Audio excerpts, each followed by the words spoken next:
네, 성도님들 한 주간 편안하셨습니까? 이 코로나 안 물러가네요, 그죠?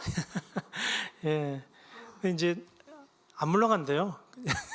이렇게 살아야 되는, 조심해서. 그러나 모든 역사를 주관하신 우리 하나님께서 그냥 이 코로나 우리에게 주실 리가 없습니다. 하나님께서 우리 교회를 새롭게 하시고 6개월에 한 번씩, 1년에 한 번씩 집안 청소 대대적으로 하면 기분 좋아지잖아요.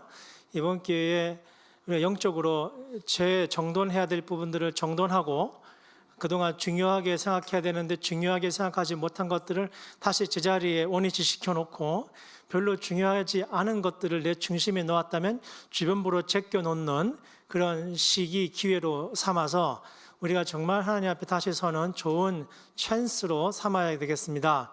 하나님께서 그걸 우리에게 원하실 수 있어요. 근데 꼭 기독교인들뿐만 아니라 온 세계를 지금 살펴보면 세계가 그동안 잘못 살아온 방식에 대해서 하나님 경고 주시는 거라고 생각을 하고, 우리가 모두가 밖에 나가면 똑같은 햇빛을 받잖아요. 악인이든 죄인이든 나쁜 사람이든 범죄자든 선한 사람이든 누구나 다 햇빛을 받고 동일한 은총 속에 주님의 은총을 다 누리는 것처럼 우리도 마찬가지로 코로나의 다한 위험에 노출되어 있습니다. 동시에 무슨 얘기냐면 하나님께서 이 코로나를 통해서 우리에게만 도전해 주시는 건 아니고 온 인류에게, 이 하나님이 창조하신 이 하나님의 형상인 모든 인류에게 지금 메시지를 주시는데, 새롭게 리어레인지 해라, 지금 너희들의 삶을 변화시켜라, 이런 뜻이라고 생각을 합니다. 힘들어하시는 분들 얘기 가만히 들어보니까요, 지금 살던 수준 유지하려니까 힘든 것 같아요. 먹던 대로 먹고 누리던 대로 누리고 쓰던 대로 쓰려고 하다 보니까 힘든 것 같습니다. 여러분, 지혜로운 사람은 어떻습니까? 이 어려운 시기에 많이 줄이고 많이 절제하고 많이 좀 정리정돈해서 확 비용을, 코스트를 낮춰야만 버틸 수 있고, 그래서 다시 도약의 기회를 삼을 수 있을 것이라고 생각합니다. 이런 지혜가 여러분에 있기를 바랍니다. 우리나라도 세계도 지금 그러지 않으면 이게 인류가 정말 이대로 살 수 있을까, 이게 지속 가능성이 있는가 하는 생각을 하게 되는 것이죠. 그런데 이러한 일들을 우리가 경험할 때 오늘 성경, 오늘 함께 읽은 본문에는 지금 우리가 겪고 있는 이 흩어져서 고립되어 있는 상황과 너무나 다른 그 상황이 연출되고 있어요. 표현되고 있어요. 정말 우리가 이렇게 살 수 있다면 얼마나 감격적일까 하는 생각을 하게 되는데요. 오늘 본문 말씀을 유진 피터슨의 메시지 성경으로 제가 한번 다시 읽어보겠습니다. 잘 들어보십시오. 주위에 있던 사람들 모두가 사도들을 통해 이루어진 모든 이적과 표적을 보고 두려워했다. 믿는 사람들 모두가 무엇이든 공유하면서 멋진 화합을 이루고 살았다.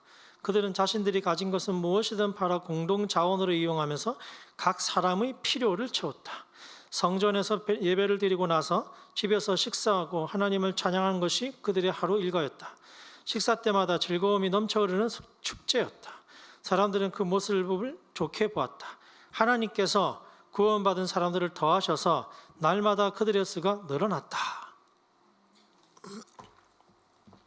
지난주 성령 강림절에 마가의 다락방에 성령께서 강권적으로 임하셔서 그 능력을 입은 바 되어 있는 제자들이 밖에 나가 주님의 하나님 나라를 담대하게 전하지 않았습니까? 그 뒤에 어떤 일이 벌어졌습니까? 사도들의 가르침을 받고 교제를 가지고 떡을 떼며 기도를 했다, 이렇게 증언했습니다.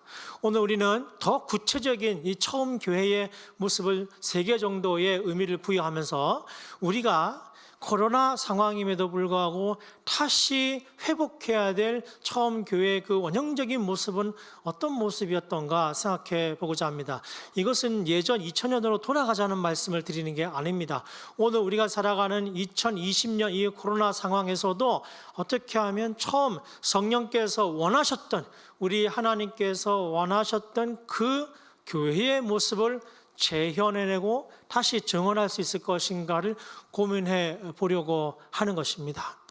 만약에 이렇게 어려운 시기에도 한국교회가 다시 한번 정신적으로 무장하고 마음을 새롭게 하여 하나님이 원하시고 하나님이 우리에게 실천하기 원하시는 바를 무엇인지 분별할 수 있다면 그것은 축복이 될 것이에요. 우리가 경제적으로 좀 어렵고 상황이 좀 어려운 상황이 있었다 할지라도 우리가 만약 새로운 진리를 발견하게 되고 새로운 교회의 모습을 정말 충만하게 발견할 수가 있게 된다면 우리는 날마다 기쁨으로 충만하는 그런 삶을 살 수 있게 될 것이라고 저는 확신하고 있습니다. 우선 먼저 이 오늘 본문을 통해서 우리가 배울 수 있는 것은 처음 교회는 모이는 밥 공동체였다는 것입니다. 밥 공동체. 밥 먹는 공동체였다는 말씀입니다. 성령의 강력한 임재가 있자 사람들이 두려워했다고 오늘 말씀하고 있어요. 표적과 기사가 많이 일어났다는 거예요. 이게 구체적으로 뭔지는 모르겠어요. 그러나 사도행전 3장에 보면은 성전 미문에 앉아있는 소경된 자를 베드로가 금가운 내가 없지만 내게 있는 것은 내게 주노라 하면서 이렇게 세우잖아요. 그때 이렇게 세워서 네가 발로 뛰고 걸어라 이랬던 놀라운 기적을 우리가 보았지 않습니까? 바로 그런 일들이 교회에서 굉장히 많이 일어났을 것이라고 추측을 하게 됩니다. 오늘 본문엔 사람들이 이 광경을 보고 두려워했는데 원문에는 경외했다 그래요. 경외심. 뭔가 이렇게 자기가 지금까지 살아오던 방식과는 전혀 다른 일들이 막 일어나니까 뭔가 이 사람들이 경외심에 가득 차 있다는 거예요.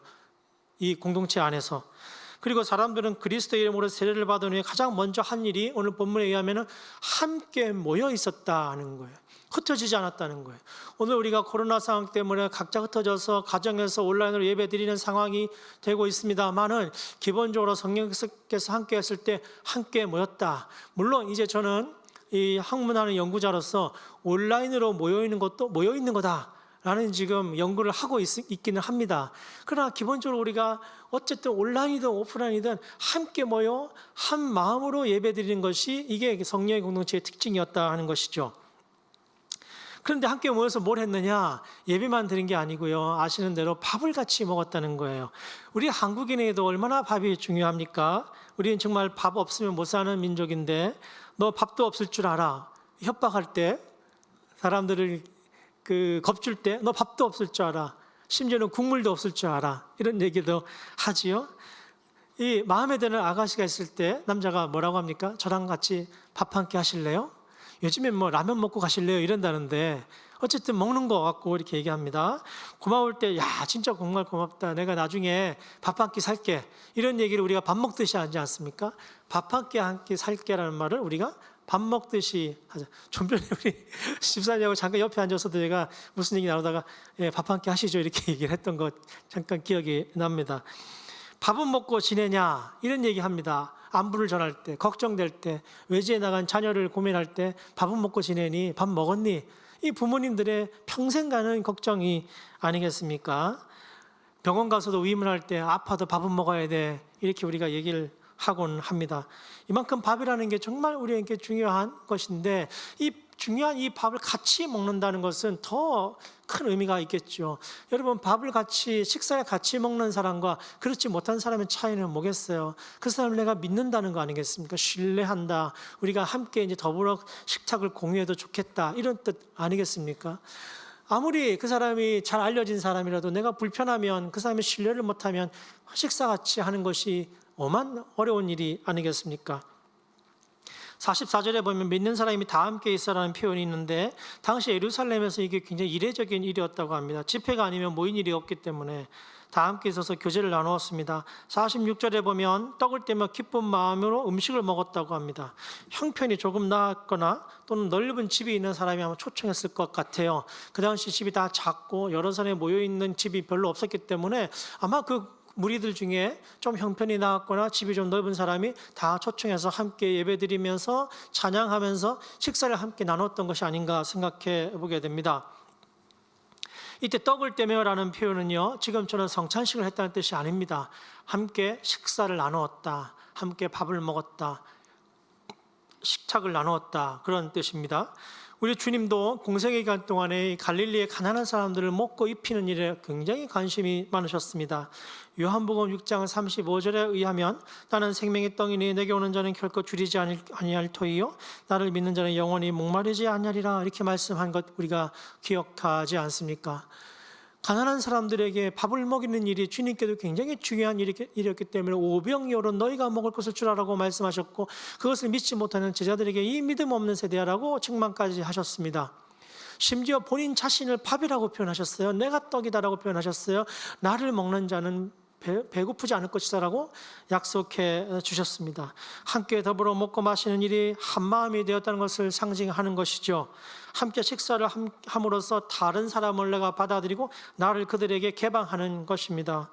오늘날과 같이 아파트에 살고 벽과 벽 사이에 담과 담 사이에 갇혀 사는 우리들은, 그것도 그렇게 벽에 갇혀 사는 삶이 뭐가 그렇게 좋다고 그렇게 비싼 값을 지불하고 우리가 아파트에 살아가는데 밥 한 끼 서로 나눠 먹기가 얼마나 어렵습니까? 그러나 옛날에 윗집, 아랫집, 전셋집, 월셋집 사는 한이 있더라도 같이 오가며 먹고 살던 시대가 불과 3, 40년 전 아니겠습니까?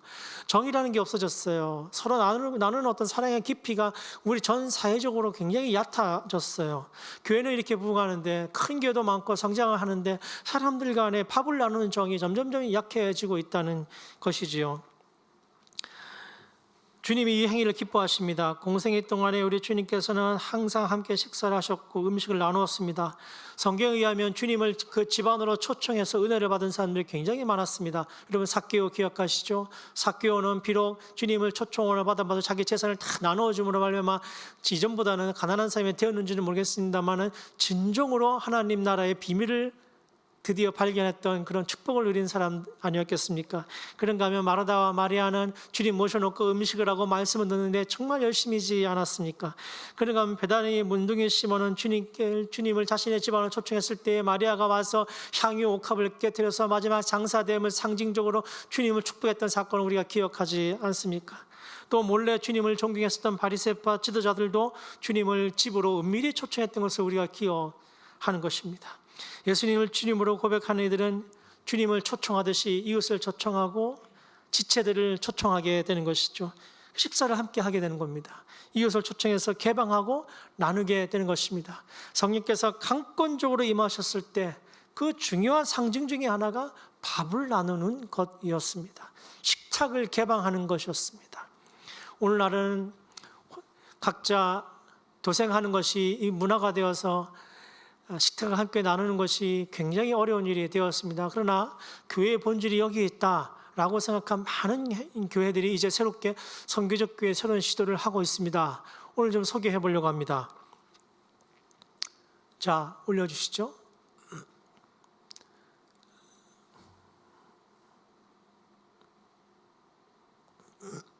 지금 세계적으로 디너 처치라고 하는 운동이 벌어지고 있습니다. 디너는 저녁 식사란 뜻이죠. 처치, 저녁을 함께 먹는 모임이란 뜻을 가지고 있습니다.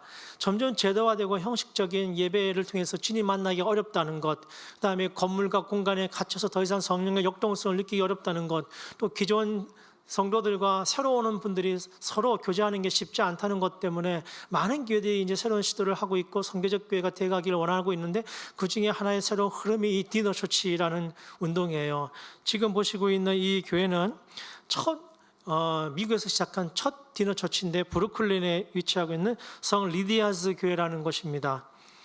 이 성 리디아즈 교회는 함께 음식을 먹을 뿐만 아니라 음식을 같이 준비한다고 해요. 우리는 예배당에 들어올 때 집사님, 권사님 뭐 이렇게 인사하고 이러는데, 아예 식탁을 함께 나누는 곳으로 예배 장소를 만들어서 들어올 때부터 새로운 사람이든 기존의 멤버이든 집사님은 가서 팔을 다듬으세요. 집사님은 가서 소뚜껑 잡으세요. 집사님은 가서 청소하세요. 집사님 가서 숟갈 놓으세요. 이런 역할을 들어올 때부터 부여해서 그거를 감당하면서 함께 예배드린다는 거예요. 그걸 놓으면서 같이 말씀을 읽고, 그걸 놓으면서 찬양을 하고, 그거를 준비하면서 같이 기도하고, 그렇게 함께 식탁에 모여서 밥을 같이 먹으면서 함께 말씀 공부를 한다는 거예요. 그게 왜 예배가 아니라는 것이냐라고 반문하는 겁니다. 그게 왜 교회가 아니라고 묻는 거예요. 왜 처음 교회가 이러지 않았느냐고, 우리가 진짜 원래 교회가 이러지 않았느냐고 이 교회가 반문하고 있는 것입니다. 실제로 그 주후 2, 3세기까지는 바로 이런 모습의 교회들이 원래 교회의 모습이었어요. 로마가 제도교회를 공인하고 이제 로마 공인교회가 되고, 그 뒤에 가톨릭교회가 성장을 해서 많은 재산을 갖게 되고 많은 권력을 갖게 되면서 타락하게 되고, 종교개혁이 일어났고, 그 뒤에 개신교도 부흥성장 발전이 그 교회의 목적이 되면서 더 이상 초대교회처럼 긴밀하게 나누고 서로 사랑하고 서로 기도하는 그 교제가 일어나지 않음을 반성하면서 서구교회 선교적 교회 운동이 벌어지게 되는데 그 중에 하나의 흐름이 바로 이 디너 처치라는 운동이 되었던 것입니다. 다음이요.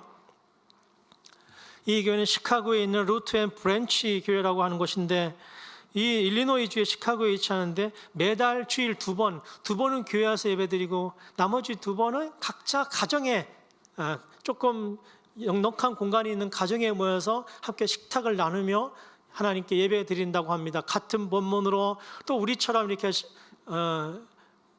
온라인 중계가 가능하니까 또 온라인 중계를 같이 보면서 함께 예배를 드린다고 하는 것입니다. 여기에서 같이 독서를 하고 기도를 하고 봉사자가 준비한 예배를 하는데 그 예배는 반드시 식사와 함께하는 예배여야 된다. 왜? 이것이 처음 교회의 모습이었기 때문에 그렇다는 겁니다. 다음으로 이거는 칼룬드라에 있는 벨스 디너 처치라는 교회인데 이 교회는 벨스가 뭐의 약자냐면은 빌롱, 속한다, 서로에게 속한다. 그다음에 E는 eat, 먹는다. 그다음에 L은 listen, 듣는다. 그다음에 또 L은 learn, 배운다. S는 send, 보낸다. 함께 서로 속하고 함께 먹고 서로에게 경청을 하고 함께 서로 배운 다음에 파송한다. 이런 뜻을 가지고 있다고 합니다. 이곳에 누구에게나 누구나 초청할 수 있고 교회를 다니든 안 다니든 앞으로 나오든 안 나오든 상관없이 누구나 초청을 해서 함께 밥 먹어요 라고 얘기해서 공동체를 이룬다고 하는 것입니다. 네, 다음. 시애틀에 이 선교적 교회 운동이 벌어지고 있는데 시애틀에는 아예 선교적 교회의 이 디너 처치 컬렉티브라고 해서 도시 안에 여러 개 디너 처치를 만들어주고 연합해서 함께 공동체를 이루고 있다고 해요. 여러 가정의 한 교회가 되는 것이죠. 그래서 그 교회가 협력해서 컬렉티브를 이루고 있는 겁니다. 여러분, 이들은 뭐라고 얘기하냐면 디너 처치는 비기독교인과 기독교인 모두 흥미를 일으키는 관습입니다. 이것은 간단하며 큰 비용이 들지 않습니다. 이것은 예수님께서 제자들과 함께 실천하셨던 것입니다. 이것은 고대 시대의 교회 교부들이 신자들에게 다가가고 훈련시키기 위한 방식이었습니다. 그리고 이것은 무엇보다 음식이고 음악이고 말씀입니다. 이렇게 말하고 있습니다. 여러분, 우리는 지금 어쩌면 우리가 원하지 않았지만 코로나 때문에 디너 처치를 하고 있는지도 모르겠습니다. 각자 지금 온라인으로 영상으로 예배 드리시는 성도님들 이 예배 마치시고 가족들과 식사하시지요? 바로 그 자리에 누군가를 초청할 수 있다면 바로 그 자리에 함께 식탁을 나누는 공동의 교제가 있을 수 있다면 더 나아가서 우리 예배 마치고 식사하는 게 아니라 식사하면서 예배할 수 있다면 식사 준비를 같이 하면서 예배할 수 있다면 우리는 예배하면 경건하게 앉아서 딱딱하게 앉아가지고 거룩하게 앉아서 다른 것에 흔들리지 않고 마치 여러분 이렇게 하려면 영화관에 가시는 게 나아요. 영화관에 최고죠. 꼼짝 안 하잖아요. 그렇죠. 영화관은 뭐 꼼짝없이 바라보고 있지 않습니까? 영화관이 더 집중력이 높죠. 만약에 이것이 예배라면 현대교회의 예배당 예배는 영화 보는 것과 같아요.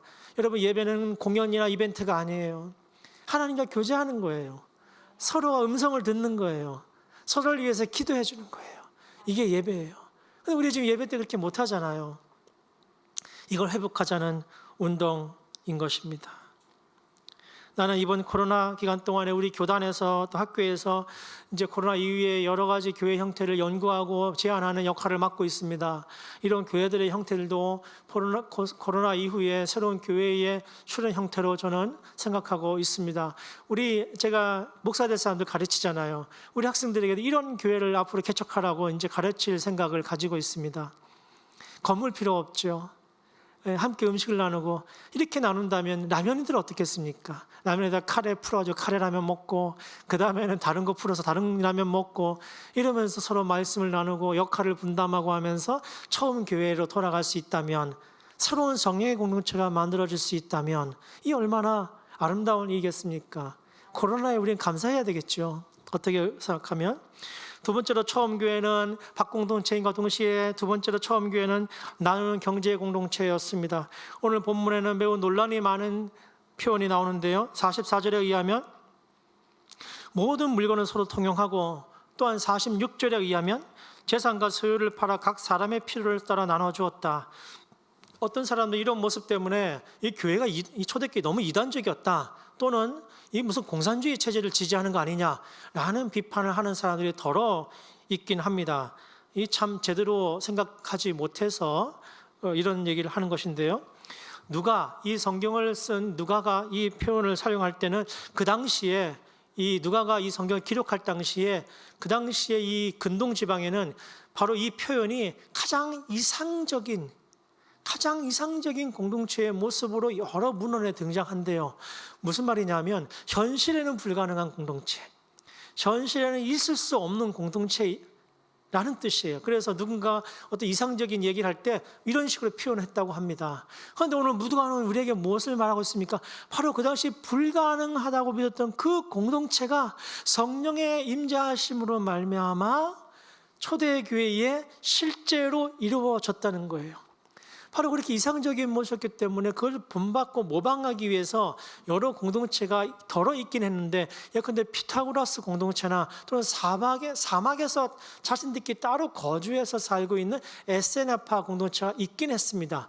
그러나 그들은 따로 고립돼서 살아가는 공동체였어요. 이 지금 초대 처음 교회는 어떤 공동체입니까? 예루살렘 도시 한가운데 이웃들과 더불어 그들이 복음 말건 성령의 임재에 감동받아서 함께 공존하는 너무나 놀라운 공동체였는데, 이 공동체는 그 당시의 사람들은 불가능한 공동체라고 믿었다는 바로 그 공동체가 오늘 예루살렘에 실현됐다고 누가가 말하고 있는 것입니다. 44절에 모든 물건은 서로 통용했다. 각자가 가진 물건은 서로 나누며 쓰면서 자기만의 소유권을 주장하지 않았다는 것입니다. 어린아이들조차도 자기 장난감을 다른 아이들이 갖고 놀면 화를 내고 빼앗기 일쑤이죠. 어른이 되면 여러분, 우리가 자기 소유권을 주장하는 것이 좀 약해집니까? 성숙해집니까? 저는 그렇지 않다고 봐요. 어른이 되면 더 강하지요. 더 강합니다. 법적으로 자기 소유권을 우리가 인정하고 있고, 그래서 다른 사람이 침범하지 못하도록 만들고 있는 것이 우리가 지금 살아가고 있는 자유주의, 이 자본주의 시스템이라고 말할 수 있습니다. 이렇게 됨으로 말미암아 우리는 자기 소유권은 마치 천부의 인권처럼 생각하고 있습니다. 그러나 성경의 정신은 조금 다릅니다. 이 세상의 모든 것은 하나님으로부터 온 것이라고 성경은 말씀하고 있고, 우리는 그저 이 살아있는 동안에 청지기로서 맡아 관리하는 사람들이라고 성경은 가르치고 있습니다.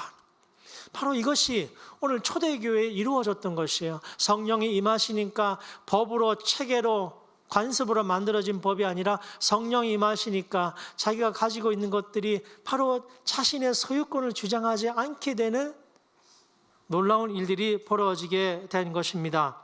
그런가 하면은 이것이 가능했던 이유를 생각해 보면 이 비슷한 내용이 사실 4장에도 나오는데, 그 다음 5장에 우리가 잘 알고 있는 아나니아와 삽비라 사건이 나타나지 않습니까? 아마도 아나니아와 삽비라도 무엇인가 감동에 있어서 결단을 해가지고 이 뭔가 다른 사람을 좀 도와야 되겠다 싶어서 재산을 팔았던 모양이에요. 조금 처분했던 모양이에요. 근데 그거를 일부 조금 아까워서 자기 걸 숨겨놓고 하나님께 드렸던 모양입니다. 이걸 이제 성령께서 분별을 하시고, 네가 성령이 이끄시는 바들을 행치 않느냐라는 책망을 사도들에게 듣고 결국 생명까지 잃어버리는 그런 사건을 우리가 4장, 5장에서 보지 않았습니까? 많은 재물 때문에 고민하고 있는 부자 청년에게 주님께서 뭐라고 말씀하셨습니까? 오늘 밤 내 생명을 거둬가면 그 재물이 무슨 소용이 있느냐? 또한 지난주에 아마 김동호 목사님께서 우리 교회도 다녀가셨습니다마는 무슨 유명한 라디오 프로그램에 나오셨던 모양이에요. 그래서 폐암으로 고생하셨던 장년이 최고의 전성기였다, 이렇게 얘기하셔서 많은 사람들이 감동을 하셨던 모양입니다. 최고의 전성기였다.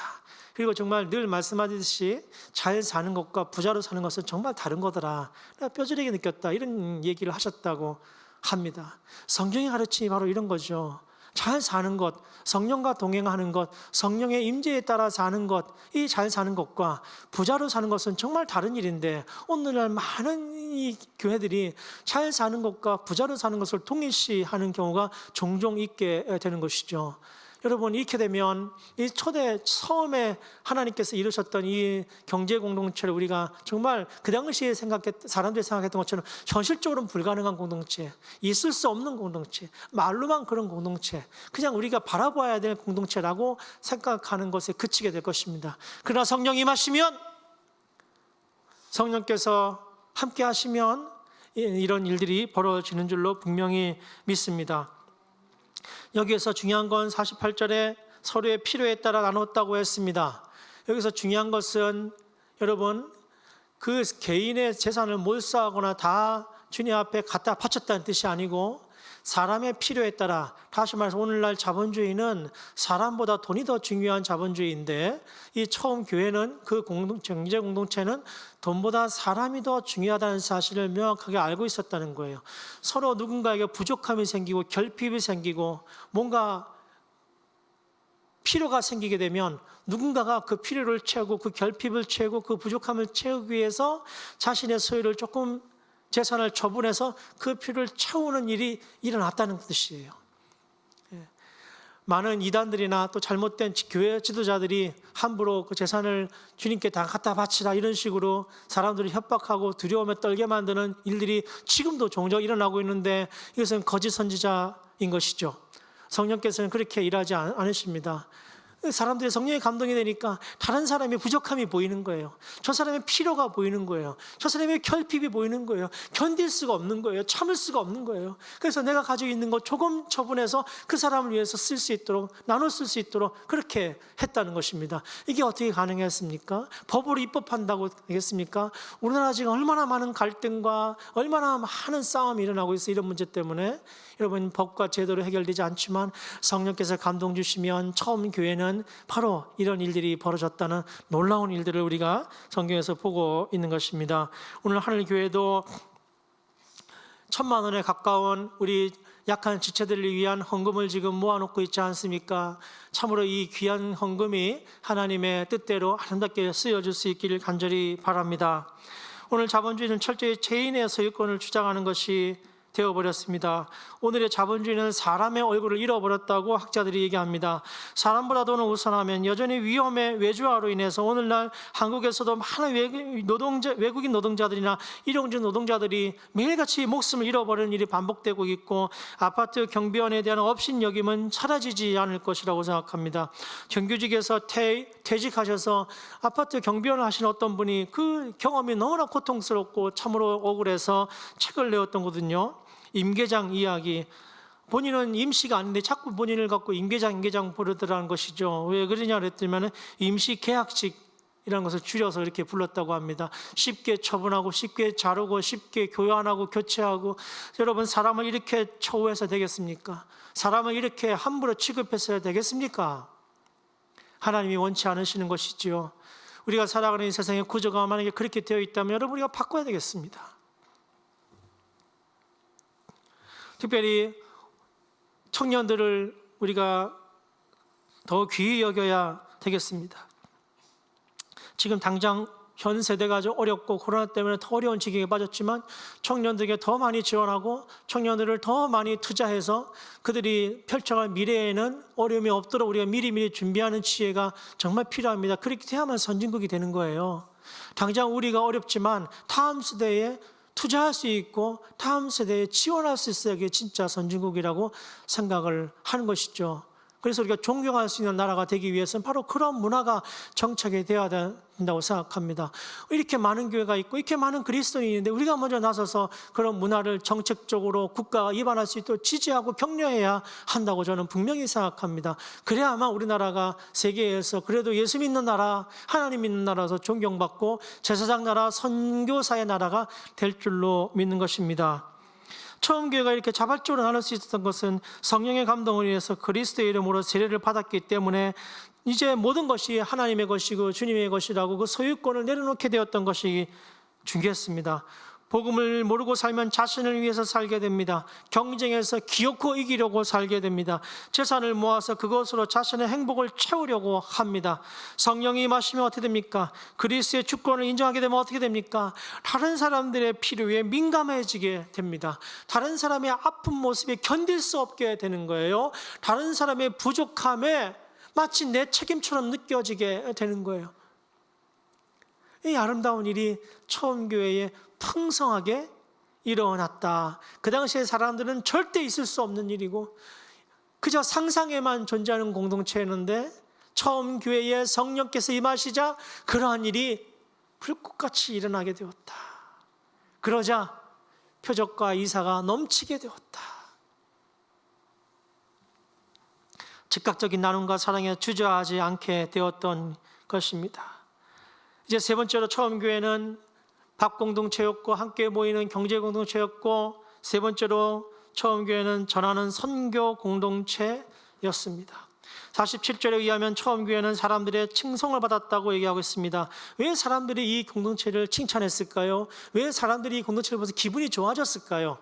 지금 우리는 많은 비난과 조롱을 받고 있지 않습니까? 한국교회 하면 사람들이, 제가 지난주에 어디 카페 가서 앉았는데 그때 교회 발 전염이 또 일어나고 있던 상태였어요. 옆에 카페에 앉았던 테이블에서 그 어른들이 뭐라고 주고받냐면은 하여튼 이 교회 다니는 인간들 때문에 나라 망하겠다고. 그러니까 제가 그걸 듣는데 목사 아닌 척 하려고 얼마나 했었는지 너무 속이 상하잖아요. 근데 처음 교회는 여러분 사람들에게 칭송을 받았다는 거예요. 사람들에게 기쁨을 줬다는 거예요. 사람들이 그 공동체 보면서 즐거웠다는 거예요. 왜? 있을 수 없는 일이, 도대체 상상할 수 없는 일이, 도대체 꿈만 꾸던 공동체가 저기가 진짜 있네라는 것을 보면서 이 마음이 그들도 너무너무 그냥 불타올랐던 것 같아요. 전혀 달랐기 때문이죠. 자기들이 살아가는 방식과 달랐습니다. 자기들이 자녀들에게 가르치는 방식과 달랐습니다. 자신들의 소망과 저들의 소망이 달랐습니다. 자신들이 꿈꾸는 인생의 목적과 저들이 꿈꾸는 인생의 목적이 달랐습니다. 자연스럽게 날마다 그래서 믿는 사람들이 많아졌다는 것이죠. 이들은 자신들만의 공동체로 숨어있지 않았습니다. 자기들끼리 나누고 자기들끼리 베풀고 고립된 공동체처럼 살지 않았습니다. 사막에 가서 살지 않았습니다. 따로 모여 살지도 않았습니다. 도시 한가운데, 예루살렘 가운데 어쩌면은 처형당한 예수 그리스도를 믿는다고 주로 고백하는 것이 얼마나 위험한 일임에도 불구하고 당당하게 모여서 서로 사랑하는 교제를 나누었다는 것이지요.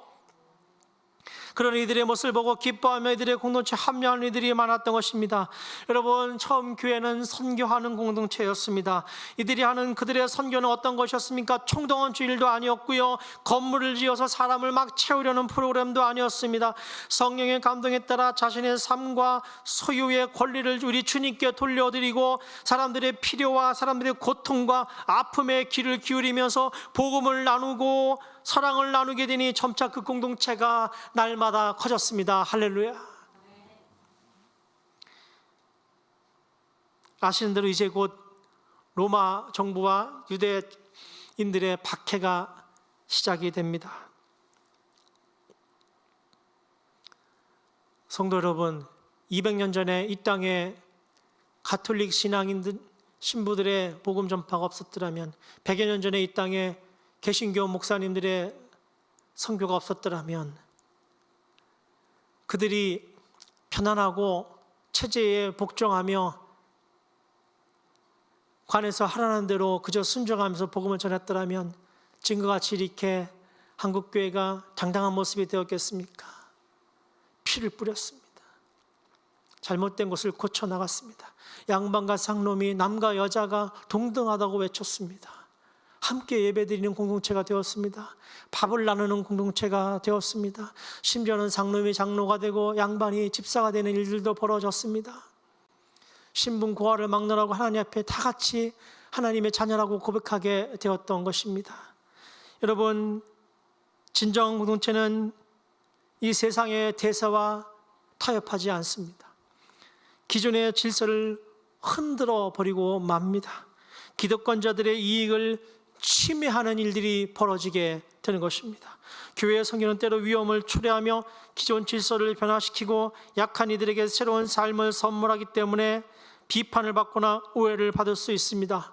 어쩌면 교회가 이렇게 함께 나누고 서로가 서로를 사랑하는 공동체를 이루자고 법으로 이렇게 명시하고 복지를 이루자고 청년들을 더 지원하자고 외치고 나선다면 혹자들은 또 우리를 사회주의자들이라고 비판하기 나설지 모르겠습니다. 그러나 만약 그것이 하나님께서 원하시는 우리가 살아가는 새로운 모습이 된다고 한다면 기꺼이 그런 비판을 받아야 할 것입니다.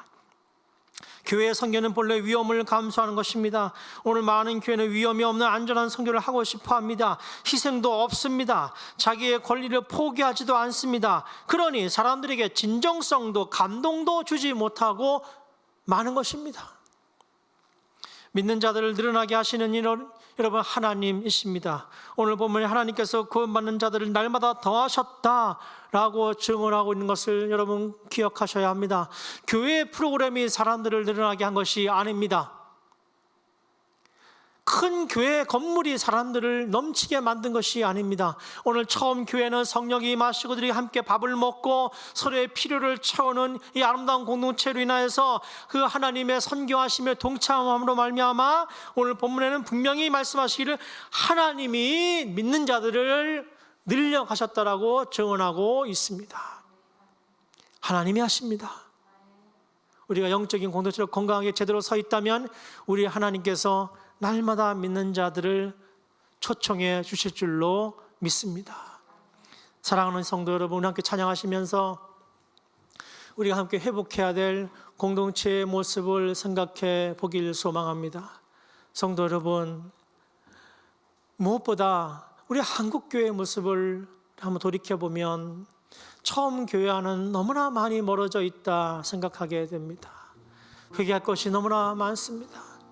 건물과 벽에 갇혀서 공간에 갇혀서 우리 안에 공동체로 머물러 있던 모습들, 이 세상에 고통받는 사람들의 너무 무관심했던 우리 모습들, 이웃들과 지체들의 신음하는 모습에 민감하게 반응하지 못했던 모습들, 우리의 건물을 올리고 우리의 재산을 늘려갔지만 성령께서 원하시는 그 민감함에 우리가 응답하지 못했던 것들 기억하게 됩니다. 우리 하늘교회가 그런 공동체가 될 수 있기를, 그런 선교적 공동체가 될 수 있기를 우리 소망하면서 우리 함께 찬양하시겠습니다. 오 주님 감사합니다. 주님 초대교회를 생각해 봅니다. 주님 지금 우리의 신앙 모습과는 너무나 달란 성령이 임재하시고 그 마음이 기쁨으로 충만하고 날마다 모여 함께 식탁을 나누며 서로의 연약한 부분을 채워주며 많은 사람들에게 기쁨이 되고 많은 사람들에게 칭찬을 받은 그 아름다운 교회, 오 주여 이 땅의 많은 교회들이 회복하게 하여 주시옵소서. 성령의 교회가 되게 하여 주시옵소서. 오 주님은 성령께서 감동 주시는 대로 아멘하고 순종하는 공동체가 될 수 있도록 바꾸어 주시옵소서. 오 주님 강권적으로 역사하신 성령의 인도하심에 주저하지 않고 응답하는 교회가 될 수 있도록 저희들을 사용하여 주시옵소서. 높은 뜻 하늘교회가 그런 공동체가 되기를 간절히 소망합니다. 식탁을 나누게 하시고 밥을 함께 먹으며 함께 교제하게 하시고 서로를 위해서 기도하게 하시며 서로의 필요와 결핍과 부족에 눈 감지 않도록 도와주시고, 그래서 하나님이 원하시는 하나님의 선교에 기꺼이 참여하고 동참하는 기쁨을 누리는 하늘 공동체가 될 수 있도록 도와주시옵소서. 주님 우리 가운데 연약한 지체들이 여전히 있습니다. 그들 심령 가운데 찾아가 주시고 채워주시고 고쳐주시고 싸매어 주시옵소서. 육신이 연약한 자들에게 새롭게 회복됨을 허락하여 주시옵소서. 경제적으로 어려운 사람들에게 새로운 빛을 보여주시옵소서. 어렵더라도 무너지지 않고 말씀 부여잡고 당당하게 용기 갖도록 성령께서 함께하여 주시옵소서. 감사드리며 예수 그리스도 이름으로 간절히 기도하옵나이다.